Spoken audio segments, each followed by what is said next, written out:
It's always so much fun to be here. I feel so grateful every time I get to come. So, again, I have to credit Brian for the title.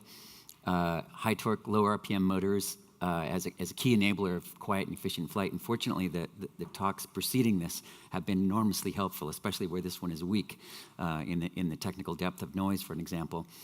So the cover slide has not much to do with the title, except that efficiency is certainly important in racing, and it's good at making a good thrill.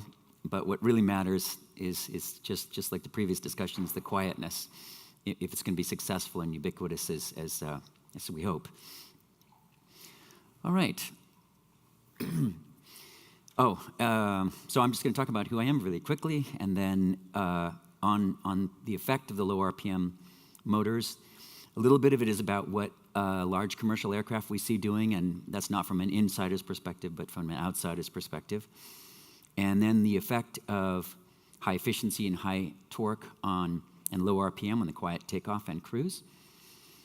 And then a little bit of empirical information on, if we look at classes of vehicles, how heavily loaded they are, their effect on efficiency, and their effect on noise. And then, again from Brian, the specific case of the Sky Taxi, and even a little wheel motor case. And then the specific area that I'm working in now is transverse flux motors, and so a little bit of basics on that. But we can get more into that in the evening motors program if you're into that sort of thing. Okay, well, let's see. So at the moment, I have a small company called Planet Rider Motors. We're building this little freeway capable, all the way to indoor pedal electric vehicle. So always hopeless ideological stuff, a lot of stuff like that. But I spent most of my life doing small wind turbines, but a little more aerodynamic stuff. Truck drag reduction unit, you may have seen these driving around. That worked out pretty well overall for me. Anyway, but I'm super excited about these electric vehicles and all things renewable, mostly hopeless ideological stuff. All right, so quiet, efficient flight. So we've heard a lot about noise. The effect, though, it pushes you in a similar direction if you're looking for efficiency. So to get large diameters and low tip speed, desirable for high efficiency and low noise, you need a lot of torque. Both of those push you to higher torque. If specifically small aircraft propellers, somewhere around 200 meters per second, sorry for swapping units compared to the talk before last, he was using Mach numbers. So I think Mach, what is around 400 and something meters per second? Anybody happen to know off the top of their head? For a little 340 meters per second? Okay, very good. All right, so this is, what is that? I don't know, 60% of Mach, something like that, 0.6. Current turbofans are generally over 400 meters per second. Low noise propellers, 100 meters per second, maybe even less. Maybe there's not much point to going less. And most of my experience with wind turbines, try and keep them around 75 meters per second. And the idea is that the tip wind speed, again, you don't want them to be noticeable. You don't want to hear them. All right. All right, so we need these great big slow turning things to get the combination of efficiency and noise. If you do go with gearing, those add cost, they add noise themselves, they add maintenance, and they can add weight. And that's really where the motor technology comes in, but I'll only just touch on that sort of at the end. All right, so in order to understand the effect on efficiency, you don't actually have to do anything aerodynamic. It really comes from more fundamental Newton's, which one was that, second law? Just F equals ma. So we want a force, we want a thrust, whether that's to lift a vehicle, propel a vehicle forward. So to get that, we have a mass times an acceleration. The greater the mass we have, the less acceleration we need. The acceleration is a squared term, meters per second squared or something like that. So there you have the formula there if you want to do that. On a practical level, if you look on the right, we take the extreme case of like a Harrier direct lift, is that what they call it? Yep. Your jet blowing straight down, more or less, and you're getting, pick your units there, let's say something on order of 1.5 or so kilograms per kilowatt of lift. And if you go up the scale there towards lighter loaded helicopters, you get many times that, 5 or more in sort of a practical range. But if you go a little bit outside of that, if you take an extreme example, the Atlas human-powered vehicle, human-powered helicopter, then you're getting something like 90 as opposed to, what was it from the previous slide? A helicopter maybe getting up around 10 or something like this. Keep going lighter and lighter, you can get almost another order of magnitude. So you can see 30 or more times, and this is just the effect on efficiency. So it is, in practical real-world terms, important, and as you get to more extreme vehicles, it can be more important still. So this, again, is not from an insider's perspective, but someone who's just a bit curious, looking in from the outside and looking what's happening with the turbofan. So current, let's see, a CFM, like the one that had the fan come apart on the, what was that, Southwest Airlines the other day? Something like that. I think that's a CFM, very, very high production.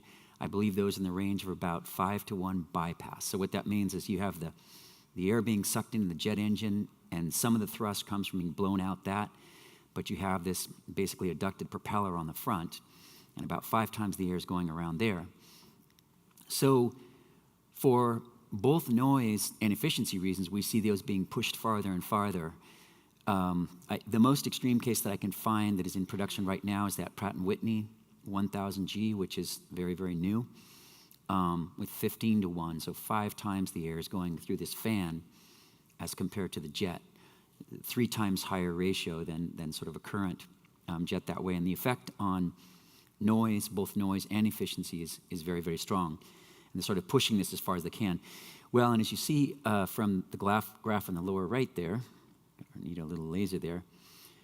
So some of this can be done.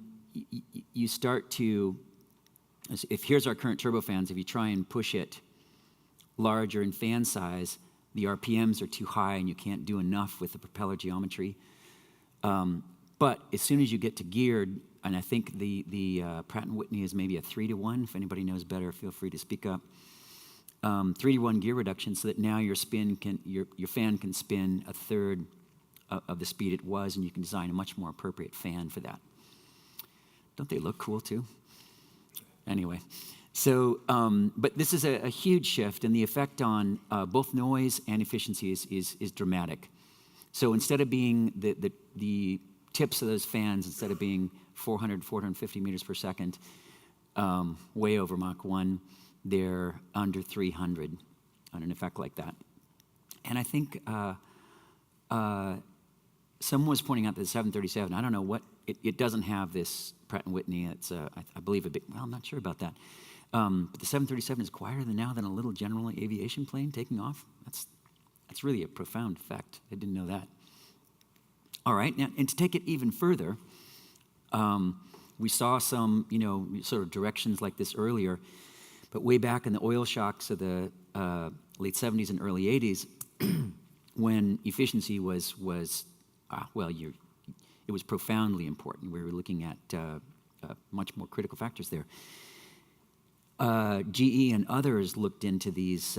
They made them and called them different names: open rotors, ultra high bypass. No, that's right. That's different. Fan props or unducted fans. And you're taking a jet engine and using its power production to spin larger props. The primary differences that you see in these are they're very thin, very wide, and also swept propellers, so they can cruise at the same or at least similar Mach 0.85 or so cruise speeds of the commercial airliners.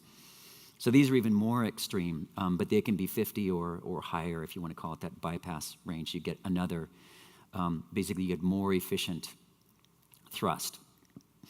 Now, that was 1988 testing of the GE, I think what they called it, a GE 36.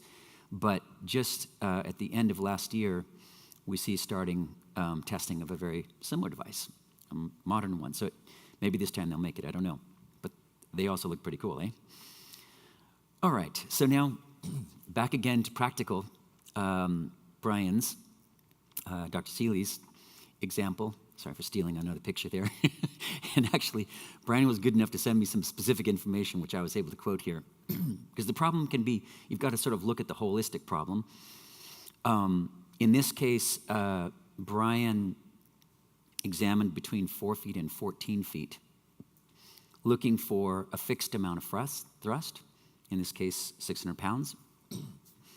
And here you can see both effects. You can see the effects on efficiency. The small fan, or small propeller, capable of achieving 600 pounds of thrust, took 135 kilowatts and generated 96 dB.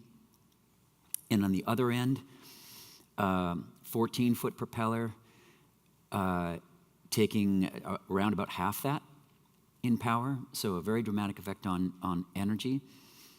And a third the dB, that really is, off the scale. Below, what did we see? It's very, very hard to find environments that are that quiet at all. So that's probably too much, and I think he ended up 10 or 12 feet, somewhere around there. Okay. But I also kind of wanted to know if you go, I also plotted here the torque required from the motor. And those are fairly substantial torques. I think he ended up around 1,200 Newton meters. Those really are quite high torques. So, and it's actually not that much of a problem. I think it ended up being, well, actually the next slide I think has that. For the case that he selected, it ended up being about 25 kilograms of active material for the motor. That's probably not too bad, it's just 2 of them. 50 kilograms on a, 600 kilogram aircraft, is that right? So probably all right. But as others have talked about earlier, with electric motors, distributing the propulsion is not the same as it is with gas turbines and things like that. You can get very, very high efficiencies with much, much smaller units. You basically don't have any maintenance to worry about. There isn't any gearbox oils to change, nothing like that. So the effects are, the penalties are very, very small. We've seen examples of, what is the X-47 have, 16 motors, or maybe it's more than that. So those are very practical. So you might want to do that. So I just looked at, if we then say, let's just double it. Didn't have a picture of Brian, so I took, what is that, the Airbus, I think, cargo carrier. So just illustrating 4 fans instead of, or 4 propellers instead of 2. And sometimes these can be used, as people have talked about, to enhance control and to enhance lift. So there might be other reasons why you can get strong benefits from that. You will, of course, pay a Reynolds number benefit, but that might be well worth it. But in specific, I was looking at what's the effect on the total mass of your electric motors. And by just splitting it into 4 from 2, your mass drops to 70%, or perhaps slightly less. So that's potentially quite useful, especially if you can benefit from the blown flaps or the other higher lift strategies that are explored. I have in the past and looked again at when you're trying to develop all of your acceleration for short takeoff and landing from just your propellers, that can make quite a penalty on the overall cruise condition of the machine. So we looked at wheel motors. In this case, in order to accelerate the aircraft, it was pretty modest, about 3 kilograms per motor.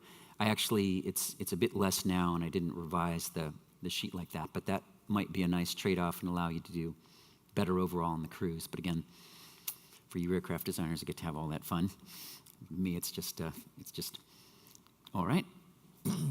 All right, so then, again, the area that I work in is transverse flux motors, and they are different than a conventional motor. They're an intrinsically 3-dimensional geometry, and they have very, very different trade-offs. There are very, very few in commercial production right now, but their characteristics are developing high efficiency at high torques, tend to be relatively low in speed. They can do those torques generally continuously without cooling. And this is because of basically very, very low resistance coils. In doing so, they use high pole counts, and that leads to higher frequencies of commutation. And for any of you who know much about motor design, those have particular trade-offs that we need to be aware of. So, but a few years ago, I came up with a different topology, and it's designed it's a design to get around those. So this one still has, it is about 5 times the continuous torque of the best if they're both, air-cooled. Generally, if you take the most state-of-the-art direct drive motors, will be about 5 times the torque for the same circumstances, or a fifth the weight if you choose it that way. In this particular topology, you get more flux in the same volume. There's just basically more switching going on in a smaller amount of space. Okay, then the construction, normal motors will take the lamination materials for the armature and they'll stamp them. And that limits you to, they're generally just made out of steel, silicon steels. But there are other classes of materials that are much more interesting to make motors out of, particularly amorphous metal and nanocrystalline materials. But these materials are so hard you can't stamp them. They're basically as hard as your dies are, so you can stamp a few of them and then your die is broken. So this one's designed to be just slit, and it allows you to use any materials that I'm aware of that are potential candidates. So when you get to the drawback of the higher frequencies, we're now able to use these materials that are dramatically lower loss at high frequencies. So we can maintain higher speeds. In addition, because you don't have the stamping tooling, which is one of your most important tooling costs, you don't have that. Another effect is that when you're slitting the material instead of stamping it, you're using it all. You're not throwing out the middle of it and cutting out fingers and things like that. The slit material, the material you buy, you use it all in the motor. So it ends up being intrinsically more economical per pound, even though you're getting many times the torque per pound. So a conventional machine, I sort of intended to revise this before I put this up, but you will actually normally fill this whole circle in a conventional machine with iron and copper. There's no reason to leave points of it blank. And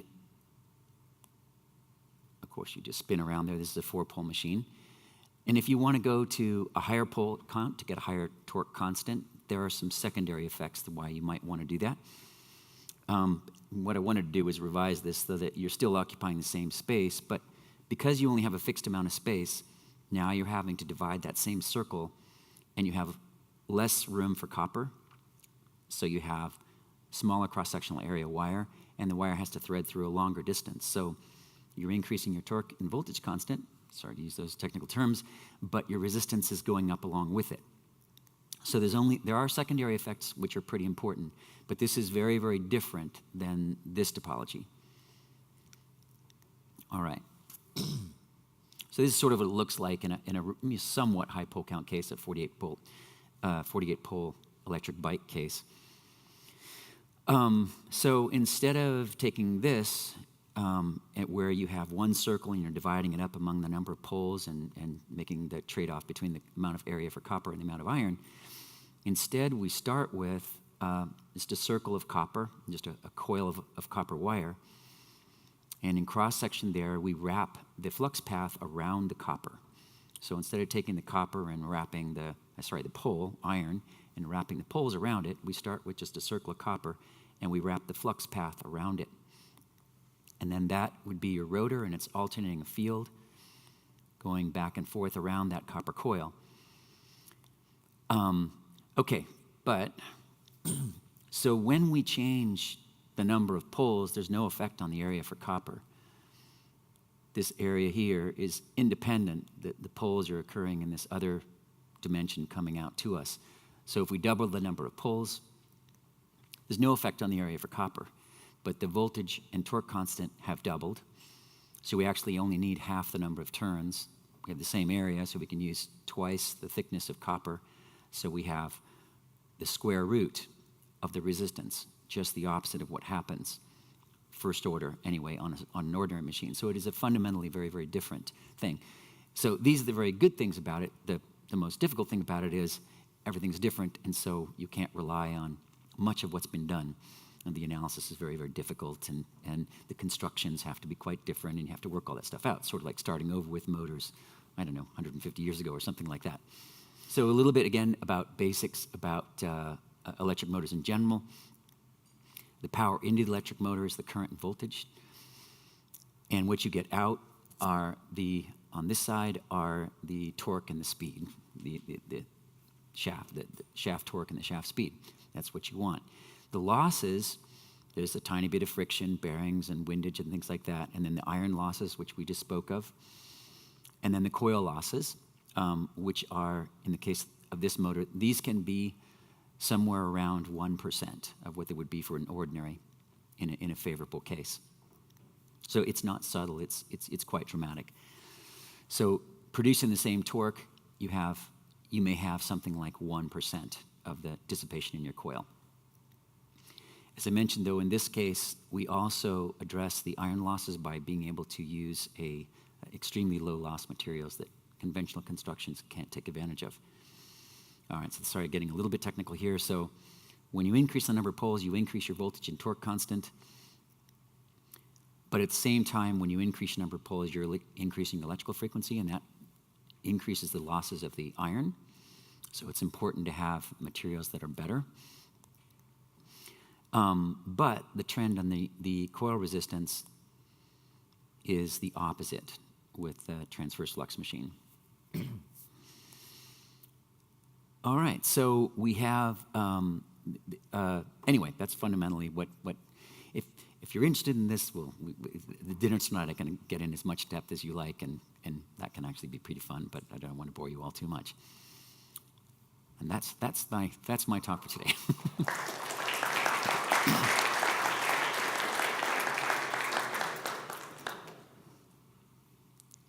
Would you say there's any practical limit as to the lowest RPM at which you can do a direct drive motor and not rely upon gearing to spin a propeller? Well, to put it in very practical terms, so say our first customer was a robot, and a high-speed assembly robot, and the peak speed's about 120 RPM, the peak speed. So what it does is it whips forward, it accelerates as fast as it can, and then slows, but the peak point of that speed is about 120 RPM. The average is maybe, 30 RPM or something like that. So certainly very, very low, and that's still a relatively small scale. And that replaces, by the way, the system that it replaces has an ordinary motor and then what's called a harmonic drive gear reduction, which are around 100 to 1. So we're producing close to, the net effect is in a smaller space, and with less weight and about half the cost, we're producing what takes an 80 to 1 gear reduction to equal. So I guess that's really, instead of you're limiting an enormous amount of gearing, I did sometimes give other examples where with MIT, we did a prosthetic ankle, and they had 240 to 1 gear reduction. And we're hoping we'll end up completely direct drive. We'll have no gearing at all. So directly. So these are not incremental changes. They're quite significant. But I mean, if you want 100 RPM, that's certainly fine. But in your case, I think we didn't want to go below, it got ridiculously low below, what was that, 300 RPM, something like that. It was way below background. David, Yes. Are you able to keep, since we're looking at aircraft here, are you able to keep the diameter of the motor similar to what before while you increase the torque dramatically? Generally, well, if you were going to use gear reduction, we would be way, way smaller. You just couldn't do that kind of thing on a practical level. Your motor would be way too heavy. So yeah, we generally keep the same diameter as a geared package, but way smaller than an ordinary motor would have to be to produce that same continuous torque. Now, with a little bit of exception that if you do a really, really good job of cooling and you do liquid cooling, a good job of that, liquid and air cooling, things like that, you can come closer to that level of performance. Thank you.